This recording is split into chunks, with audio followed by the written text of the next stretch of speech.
poetry in motion with that open here. We're just chilling on this Sunday, and a glorious Sunday here in Hallandale Beach at Gulfstream Park. Jason Blewett, Ron Nicoletti, happy to have you. A hearty good morning on this Sunday, January 7th, as we settle in another 11 race card, Ronnie, on the heels of a very big Saturday. And want to thank the fans who were betting out here and betting with both fists. This place was crowded. It had that nice vibe day, you know, big stakes day, and it's exactly what it was with those 5 stakes. And we saw a couple of really nice 3-year-olds run yesterday. So typical of Gulfstream Park in the wintertime. Who was going to step forward, take the next step? And we got a couple that you could mark them down. And Mask in the main event, that was race number 10, the $100,000 Mucho Macho Man. Easy lead aside, I think this was obviously the perfect kind of 3-year-old debut for the second time starting colt by Tappet, who was able to secure the lead early on. I'm not sure if Dak Attack showed up with his A effort. Bal Harbor was second in that race for Todd Pletcher, but make no mistake, the Mucho Macho, all about Mask, essentially wrapped up and winning this race in a common gallop beneath Hall of Famer Javier Castellano, a 91 buyer. Did you like what you saw? Unbelievable, and that's the point I was trying to make at the top. Right after the race, everybody walking up, oh, there's the Florida Derby winner. There's the, just going around, which makes it so much fun. He was very, very impressive.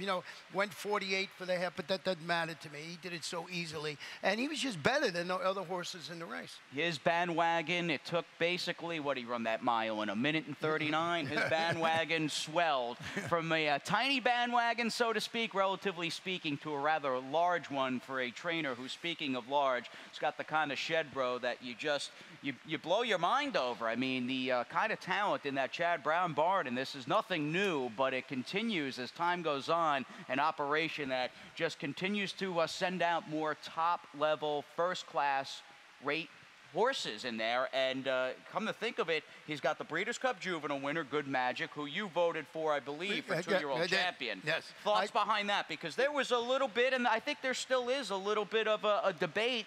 Is it Bolt Doro or is it Good Magic? I thought of that, and I just thought Good Magic ran the better race, the last race, and I just thought he was the one that I wanted to put on top of the ticket, and I had Bolt Doro second, so they were very close, but that's the way I went. And Chad Brown just having a fantastic year. He's probably going to win Clips Waters trainer, I would think. And you voted for him for champion trainer, too. I did. I would have also. I think Chad should be almost a unanimous, and that's not to say Baffert and Todd Pletcher and even Steve Asmussen, who I guess some people voted for because of Gun Runner. They had big years. I mean, geez, Todd won 2/3 of the Triple Crown with 2 different horses, but just winning at the rate and the kind of graded stakes that have piled up for Chad, I think he has done more than enough with his operation to win his second consecutive Eclipse Award. And not only does he have Good Magic, he's got Analyze It, who looks like a monster on the turf, and hopefully we get to see him at some point this winter at Gulfstream. And hopefully the fans of us want to see good horses. And with Mask, Chad did mention, Ronnie, after the race, his next start will be around 2 turns. We've got the Grade 2 Holy Bull here on Saturday, February 3rd at a 2-turn mile and a 16. Yeah, and that looks like it'll be perfect for him, and I don't see any problem handling the distance with this horse. It's just so exciting to have someone that we could watch now. We'll be watching the training, and it gets exciting. He's up there in our training satellite facility, Palm Meadows, and we'll get to watch him work. I'm sure we'll have our eyes on everything that Mass does. And speaking of workouts, sit tight. We will have Gun Runner's Breeze from a few hours ago out in the Midwest at Fairgrounds. We'll show that throughout the day here at Gulfstream Park as we edge closer to that $16 million Pegasus. Hard to believe, just 20 days away on Saturday, January 27th. Now, a little rundown. We do begin the day with 11 races, and we're fast and firm. You can tell, I'm sure, by the scene behind us in the walking ring. But we do begin with the carryover and the high five of just under $7,000, and that'll coincide with the opening leg of Sunday's early pick 5 here at Gulfstream as we start the card with the group of 3-year-old filly maiden claimers. A bit later, that intensity-filled crescendo builds for almost $1.3 million in the Rainbow Six. The Rainbow Six, so make sure you do your handicapping, get ready for that, because you become an instant millionaire, and if you're lucky enough, you can do it with 20 cents. It's going to take probably a little bit more, but I think if you get lucky, it's certainly a great, great bet, and that is in race number 6 this afternoon. A nice breeze as we just remind you here that race 7 is the starting point, very much the second half of today's card. The 50-cent late pick 5 gets underway. Song Air for trainer Todd Pletcher, probably the horse to beat in our featured race on the card a bit later in the day. He will go as a favorite in race number 9, your West Point Thoroughbreds race of the day on the turf. But that's down the line. We got to get down to the nitty-gritty here as we get tied on. And again, 3-year-old fillies in that Sunday opener over the fast main track at a 1-turn mile. Claiming tags are $12,500, and here's a look at my early pick 5 play. Saw fit to go $18 worth of 50 cents spreading in this ticket and in this early pick 5 that has in race number 5 the number 8 Ventina, who needs to work out a bit of a trip. I'm a little worried going in that the pace could be on the fast side, but lo and behold, Ronnie, you got Ventina on top. I thought I did. I wanted to go back and double check, and a pretty nice ticket, and I'm going to be interested in hearing about the first race because one of those horses you have on there, 20-1 on the morning line. Yeah, 20-1. I only went too deep, and I admit I might be a little light here in race number 1 for this $18 early pick 5. Now, I only went too deep because in my humble estimation, a 1-turn mile is a distance that is very much uncharted territory on the dirt for just about everybody in here. And I do think it is a gray area where stamina is obviously going to come into play with these 12-5 bottom-level maiden claiming fillies. Now, I took the number 2 Devolta, who's one of a few key horses dropping out of the 3rd race here on December 24th, thinking that with her plodding running style, no speed, the fact that she's very almost one-paced, maybe, just maybe, she's in a spot where just about everybody else can't stay this demanding 1-turn mile at the level, and she just, for lack of a better term, can suck up and get the money coming out of a day, December 24th, when you wanted early speed, and speed was the main weapon over a very biased main track. Well, it's going to be interesting to see how that the odds on that horse play out. I had it in 4th, not on top like you did there, but we're both in agreement with the number 5 horse near Dr. Padilla, stretching out to a 1-turn mile after responding to the addition of blinkers and a drop down in competition with that 3rd place finish against this level of competition. That was going 3/4. I just thought off that performance, a logical contender in here. I think you got to go deep. You can use a couple other horses. Like you said, if I was putting the early pick 5 ticket together, might go a little deeper than that, but I'm really interested to see how your 2 handles this I think this filly's going to run, and I've been waiting, and it hasn't been that much of a time span that's elapsed, but I've been waiting for horses that ran here on the dirt December 23rd and December 24th, 2 days that were easily the most speed-friendly and speed-crazy we've had on the main track. Now, Dr. Padilla looks to be the speed of the speed, and maybe that bolsters her chances again to stay that mile. They've all got to go that 8 furlongs, and again, I think they're going to be turning for home going, oh, I still got 3/16 of a mile to go. All right, we move on to race number 2. We're on the turf here. No weekend would be complete here at Gulfstream without a bunch of turf races, and we'll hit the green with this older $30,000 to $25,000 two-lifetime claimer. I don't know your feeling about this race as a whole. I see we both picked the Chad Brown runner on the outside, the number 7 Carbon Data. This is a very, very, though, tricky, Ronnie, to be fair, second race with a cast of 7. I mean, there's a couple of horses. You can see we're in sort of agreement on who we like in this particular race, but I thought all things being equal, Carbon Data listed as a gelding's making his local return. First race, he finished 5th. That was a 42 lifetime claimer going a mile in the 16th at Belmont. Chad Brown, Javier Castellano. Sorry, I had to go there. No. That's, just on the connections alone. Would I single it? No. Now, this horse will need perhaps a little bit of help up front. He's not a really come out of left field type deep closer, but he'll need some hitting, and maybe he'll get it with Harlan's hunch on the rail. You're likely going to see some speed from the number 4.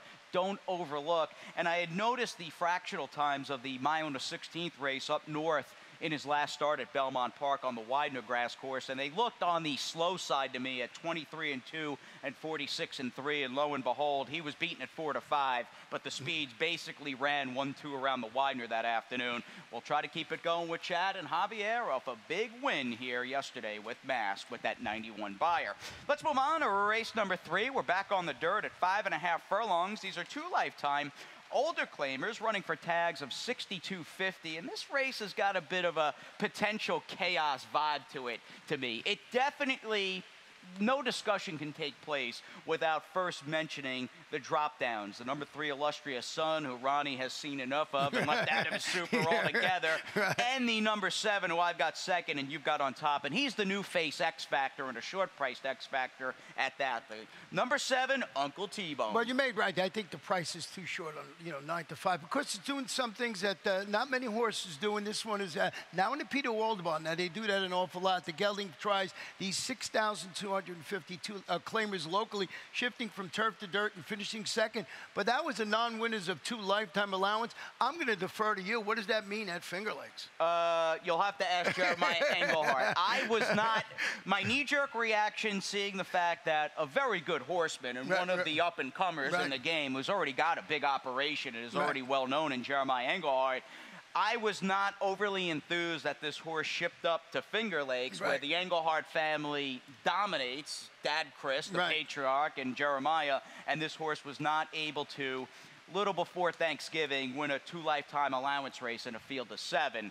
Probably fits well here for 62.50 and seems well meant off the trainer change to Peter Walder, but you've got an underlaid favorite there, and you and I will just flip-flop the exacta here because I took the 8 Night Rhythm on top. Sometimes a change of scenery is a good thing, and you're going from an excellent barn in trainer David Fox to Jorge Delgado, who doesn't run all that much. In fact, he's only had 3 first off the claim starters over the last 5 years. None of them have won, but I do believe off his efforts at GPW, chasing the likes of Cantaclaro and Midnight on Broadway, this is a very good spot to make your first race for Jorge Delgado. Yeah, turning back to 5.5 furlongs, finishing 4th as the favorite. That was going that 2-turn mile across town at Gulfstream Park Wet.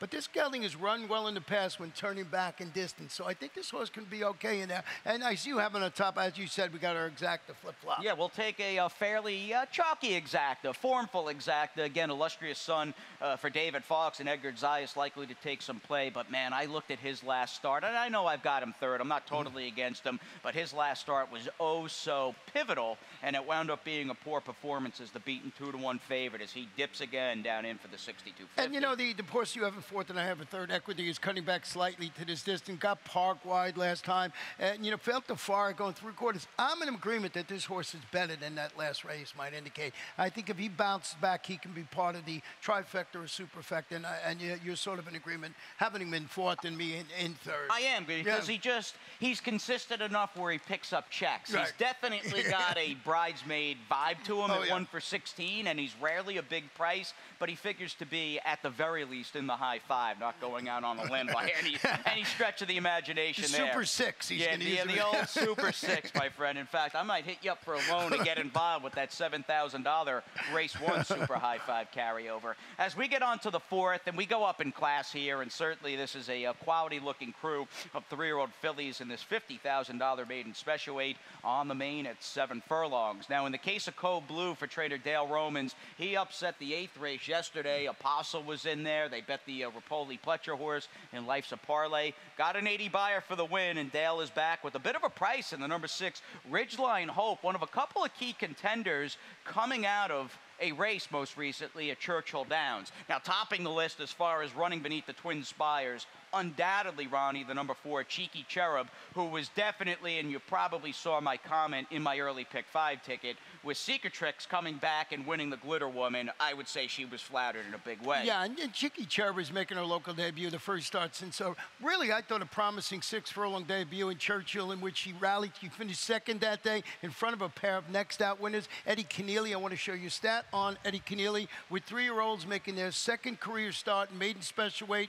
He's 6 for 33, a solid 18%. He's in the money 39% of the time, but the ROI a little low in there because everybody bets Eddie Keneally when he's doing this thing. So Cheeky Cherub on top of my ticket, and that's the way you saw it too, right? I like this horse, and I had her on top, and you did a great job flying that drone, by the way. Those shots behind our trader stats. You know I drive it, right? I know. I said yesterday we've got a human-sized drone that this man Big size, operates. big size.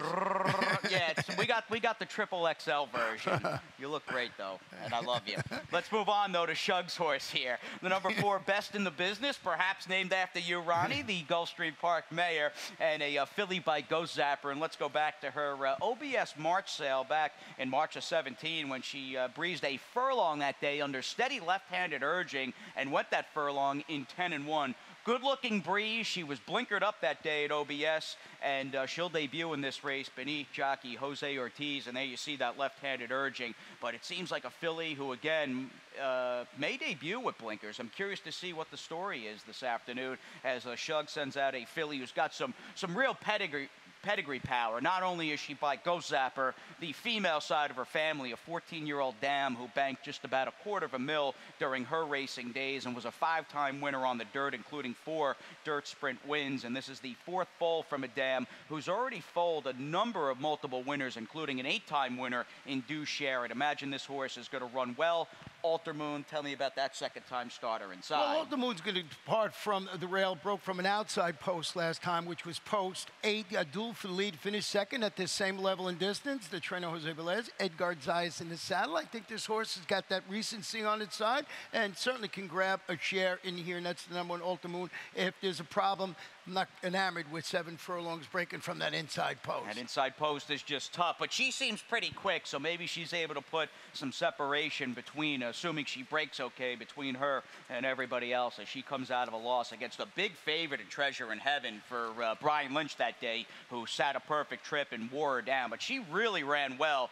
Far outran her odds. What was she? 30-1 in that race, over 30-1 as Edgar Zayas has the mount again. Let's move on to race number 5, ever so close to that 7-figure Sunday Rainbow 6 as we come up on this older filly mare, 6250 claimer on the dirt going the 1-turn mile, and there is certainly a strength in numbers, and in this case, I think there's a real comfort in numbers as I singled the 8 Ventina in that early pick 5, and I was so relieved as you were flipping through your notes to see Ventina, Ronnie, right on top for our man, Sappy Joseph. Yeah, this one dropping to the $6,250 level after that 2-race win streak. That was against 12 5-types, ending when she stepped up the competition, and she got beat double-digit lengths. It was an allowance race last time out, 2 times back, and then the claiming crown 2 starts back. So she was knocking heads. You go back to those performances when she was in claiming company, that's good enough to win here. Absolutely, as Bernardo Lopez may send out the second choice of the 2, Roll It Gal, who's really consistent at or near this level. And I kind of like the fact after she gave 10 starts from late February up through the middle of August, they laid back a little off the claim. They freshened her up. She should run well, although I am waiting for Venom Girl to resurface one of these. Seen her. Where is Venom Girl? But Roll It Gal is pretty tough. Yeah, last time we saw her in August, she was the 4-5 favorite that afternoon. She moved to the barn via that claim, makes her first start, as you mentioned. It looked like they backed off, bringing her back. She's a hard-knocking campaigner. One of the many fillies and mares here that we have that just run incredibly all the time. So tough, and that's what reminded me with the Roll It Gal. I said, oh, man, because Venom Girl, when I moved to Florida, she was the toughest. I think she had won 5 straight races heading into May, and we hope she surfaces soon here. As Ronnie and I promised to resurface, we're going to take a little breather here. We'll get tied on. It's all about the Rainbow 6 when we come back.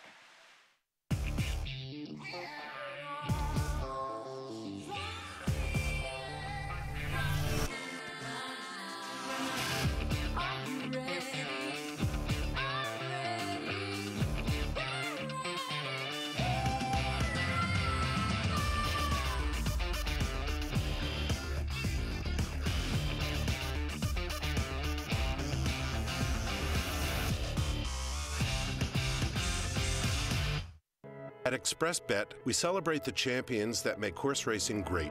That's why we provide more ways to bet from more places than ever. We've built an entire family of brands to give players more of the rewards they deserve, give bettors the information they need to win, and provide a community for horse bettors. Because the best way to support the champions of horse racing is to champion horse racing. ExpressBet. We are racing. We promised you we'd be back, and we are, as the sun is out in full force here and the bright lights of our Gulfstream set studios. Ronnie and Jason, good to have you with us as we get ready for the Rainbow Six. A big carryover, man. So I'm expecting you to take it down today with this ticket. Well, let me show you my ticket. Because it's a big day, like you said, I stepped it up a little bit to $57.60. And I'm going too deep in here with the 1 and the 7. And you see the rest of the progression. I couldn't find that single. I kept thinking maybe I can do it in this race, and I just couldn't do it. So there you see 57.60. Spread a little bit this afternoon. I figured with 1.2 million, I'll spend 57.60. Smart. And you got 2 Chads to potentially choose from, Ronnie, in this opening leg, as we have this older filly mare maiden special weight on the turf at 7.5 furlongs. It is very tough to get away from that long shadow of Chad Brown's juggernaut army, and he's got the firster, Competitive Balance, who's coming out of a quality family, who is no doubt debuting from a quality dam and has a quality pedigree, being by Into Mischief, and the 7 Battle Flag, who you and I both have on top, I'm assuming for the same reasons, and there's some good stats to back this one up. Yeah, she's a full sister to Group 1 stakes place horse called War Dispatch, making her North American debut for Chad Brown. And here's that stat we were talking about. This one first after a trainer switch with foreign shippers getting first-time Lasix on the turf. So I added all of that in, and it still comes out great, 25%. He's in the money 53% of the time, $1.59 return of investment. So first off, that trainer switch does a fantastic job with foreign shippers, and I just like the breed. And Johnny Velasquez, beautifully bred daughter of who else?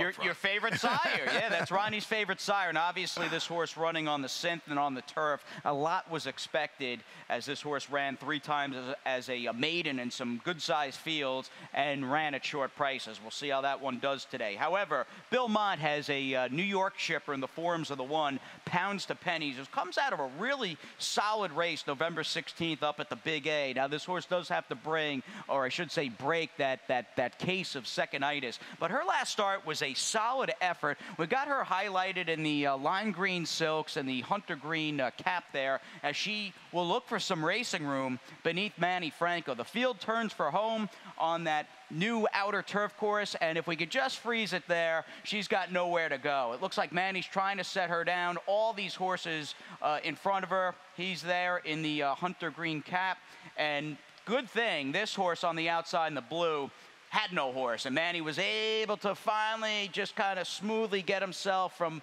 off heels, and she will put in that one-paced chugging run and just fall a neck short of a well-bred Moment Tiempo, who I had liked in the Tropical Park Oaks. Didn't run all that great, but I think Moment Tiempo's okay for Jimmy Toner. And this was run a really nice race, as you mentioned. Great pointing out that, that she was stuck behind a wall of horses there. She's debuting, as you mentioned, for Bill Matt, and you saw her rallying there. Irod Ortiz Jr. will ride this afternoon. All right, Irod Ortiz riding his first full weekend this winter down here with us at Gulfstream. We're happy about that. And I'll tell you, Jose and Irod both showed up with their A-level effort yesterday, right? They were riding great yesterday. It just took them I read maybe an hour and a half to get used to the South Florida conditions.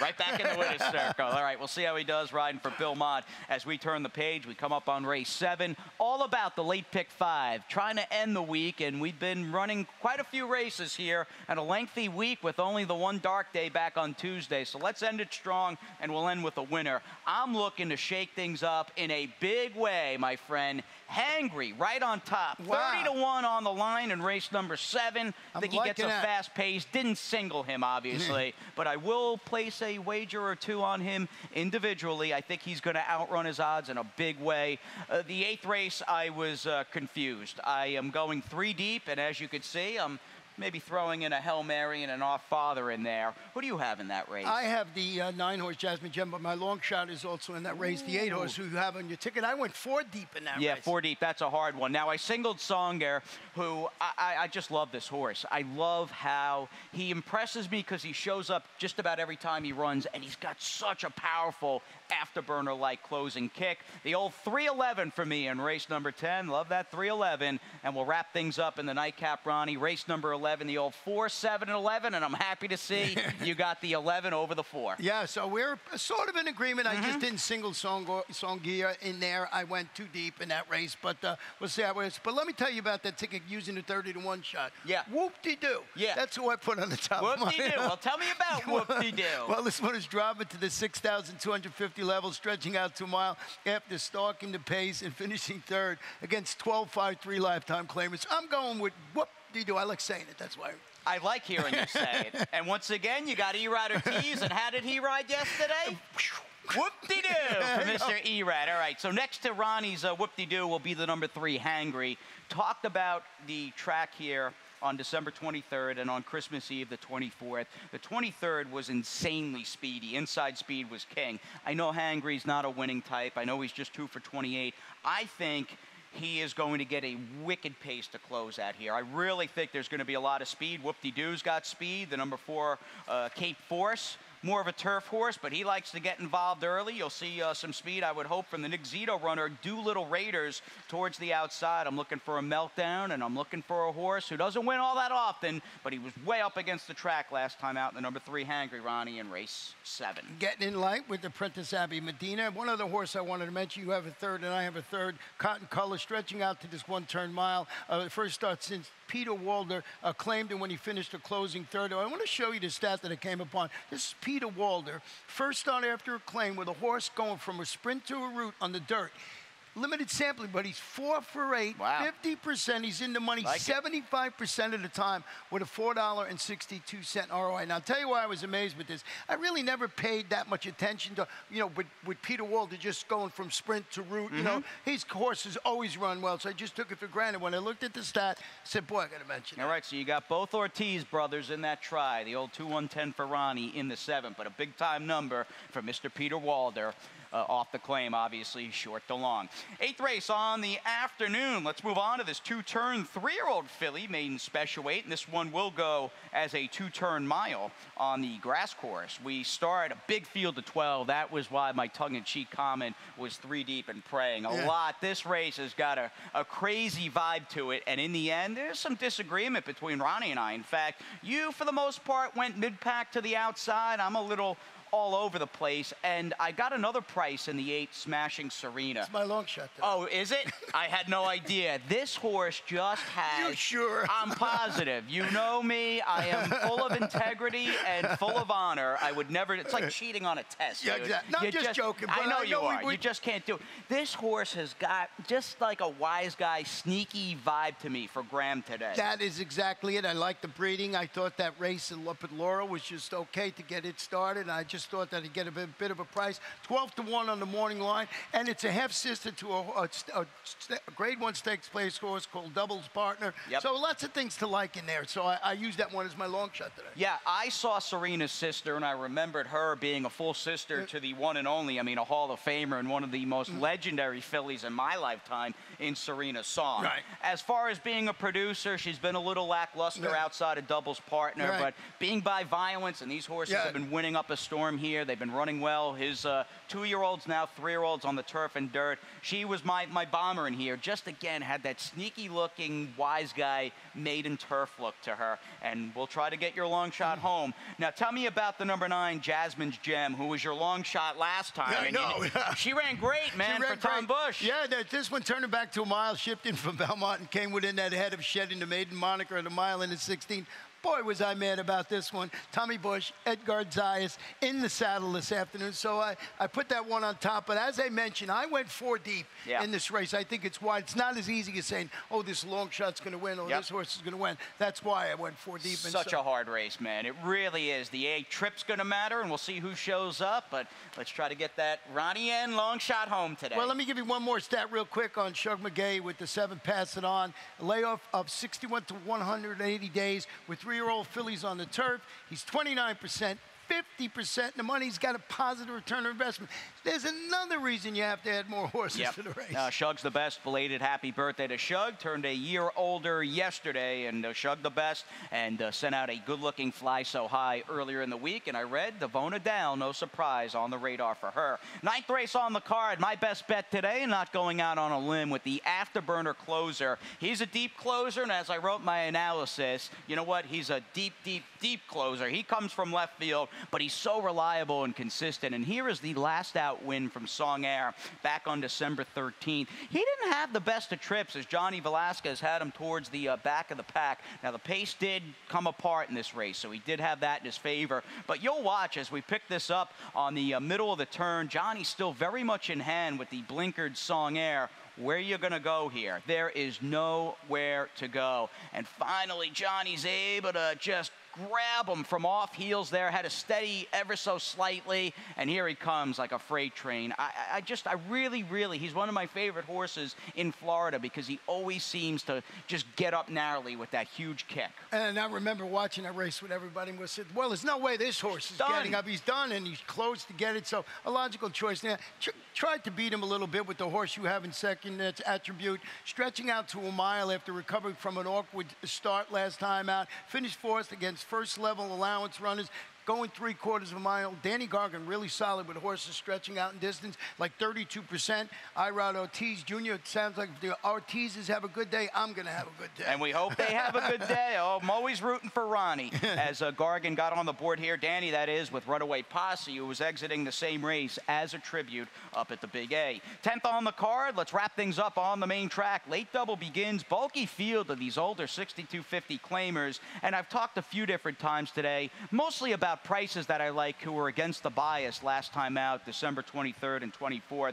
Let's bring you back to Powerline's last start on Saturday, December 23rd. And I think this effort in a vacuum shows just how speed crazy this main track was on the Saturday card. You don't win, even here at Gulfstream, where early speed is a commodity that you usually want to have on the turf and dirt. Not many horses would be able to, on a regular day per se, open up the kind of lead that Powerline opened up running for 6250. He's a bottom level claimer, right. And look what he was able to do. Again, I want horses that either chase wide or tried to make up ground over a track where it was nearly impossible to do that. Yeah, I remember these days, and you can just see it in that performance. That's with the number 8 horse that day, Powerline, and now today he's the number 6 horse, and I got him on my ticket. But you went with the 3 horse that closes. Yes, I want Life's Reward, who's not flashy. What you see is what you get. He's an honest old, newly turned 8-year-old who just kind of grinds along in first, maybe second gear.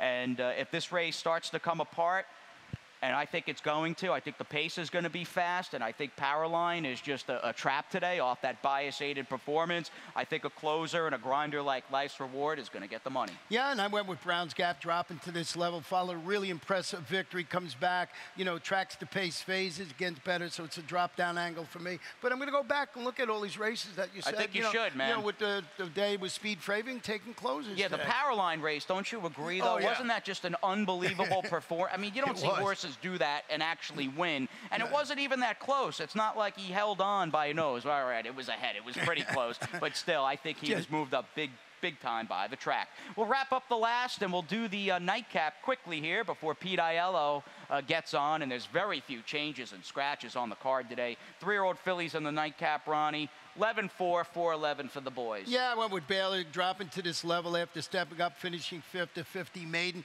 Trainer Stanley Gold, they don't know quite what to do with this horse. He's at 25-50, goes back to 25. I think maybe they found the right spot this afternoon. Michelle's lap, I can understand that. Absolutely. Very logical in for the 20 for trainer Marcus Vitale, who's been on a pretty big winning run. Had a winner here yesterday with, you know who? Erod Ortiz, who's got the call on Michelle's lap. I hope they do have a big day. I'd love to see you sweep the card and take down that Rainbow Six, baby. Rainbow Six. If not, one of you people out there, see if you can get it this afternoon. Absolutely. Let's get Serena's sister, that bomber, home for you and I in that maiden turf race with Graham. Well, we talk about a few long shots here on the show. We go to our favorite 1 to 9 every single time. That is track announcer Pete Aiello, and he's coming up next with your Sunday Scratches and Changes.